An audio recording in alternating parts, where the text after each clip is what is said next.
Thanks for staying with us. It's the fight before the fight. Fighters waging war on their own bodies, cutting large amounts of water weight to reach the lowest weight class possible, then massively rehydrating for a size advantage. While the method mocks the weight class system, it's also alarming doctors and athletic commissions. There you go again. On an average day, Danny Davis Jr. weighs between 190 and 195 pounds. Hey, nice. That makes the Las Vegas mixed martial artist a light heavyweight, but he fights at welterweight, 2 classes lower at 170 pounds. Why not fight at your natural weight? Because I want to be competitive. To reach 170, Davis must lose 20 to 25 pounds. He cuts most of it within just 24 hours of weighing in. It's the fight before the fight is the weight cut. Davis allowed me to film the process before his September 18th fight in Phoenix, Arizona for the World Series of Fighting.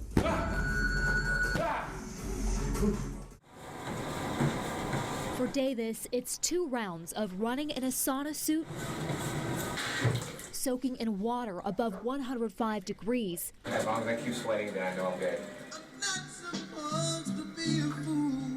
Music, a distraction from the grueling process. I'm a little fatigued.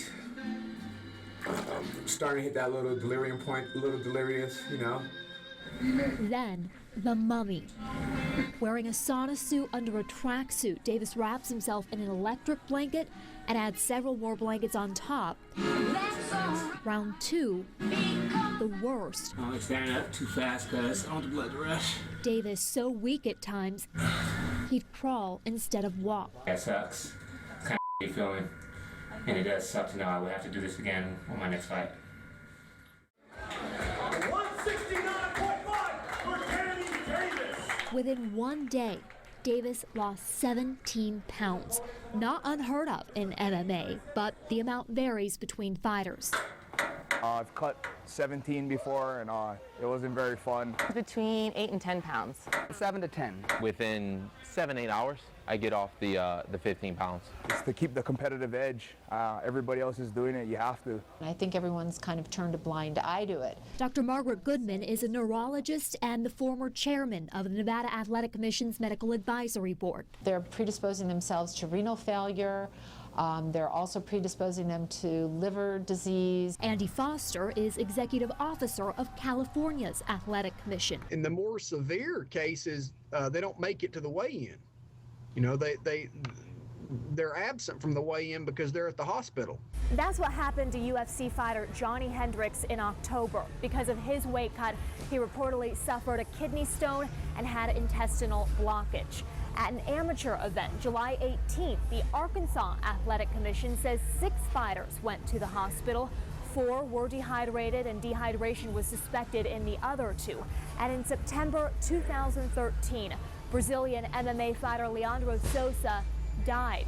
He reportedly tried cutting 33 pounds in 1 week. In the earlier parts of my career, when I didn't know how to cut the weight properly, yes, I felt like I was gonna die, or I would need my coach to support my body weight, carrying me. It was awful. Davis says he has his weight cut down to a science, even using modern medicine, an IV to rehydrate after he's weighed in. You feel brought back to life. His administered by a medical professional. You have guys who just look online how to put a needle in. The IV jumpstarts the rehydration process and recently got media attention when SB Nation reported boxer Floyd Mayweather used one after weighing in for the Manny Pacquiao fight, and when the UFC implemented an IV ban in October. Not necessarily for the rehydration issue.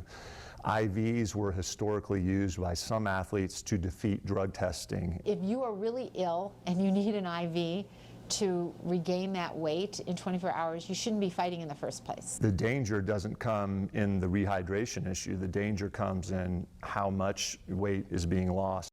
The more weight lost, the more seems to be gained between weigh-in and fight. I usually put back on anywhere from 15 to 20 pounds. 12 to 15 pounds. 10 pounds. 22 pounds. Resulting in a fighter entering the cage 1, sometimes 2 weight classes above their contracted weight. The weight gain is happening in boxing too. And how much weight do you gain from weigh-in to fight typically? Like 10, 15 pounds. Brandon Rios would actually put on 23 pounds between weighing in and fighting Timothy Bradley November 7th at the Thomas & Mack. Absurd to veteran boxing analyst James Smitty Smith. Nobody seems to enter the ring at the weight they're supposed to be fighting for. World championships, weight divisions, it's totally been devalued. And no big deal to former light heavyweight champion Eddie Mustafa Muhammad. Listen, if you can make the weight, it is what it is. I've accepted the fact because it is how it is. After cutting 17 pounds in one day, Davis would gain 18 pounds before his fight. I wish it wasn't, because I feel like if I can go into the fight not even thinking about my weight cut, just fighting at my natural weight, I feel like I can be more explosive. I feel I have more endurance. Davis would lose the match, well aware that the battles his body endures before even stepping into the cage affect every one of his performances. Really came down to 1 point. Right now, there is little policing of this issue. Davis says he'd like more weight classes in MMA. Some propose a limit on how much weight can be gained between weigh-in and fight, while others suggest returning to same-day weigh-ins. The Nevada Athletic Commission says it's studying the issue, but declined an interview until the study is complete. Randy, back to you.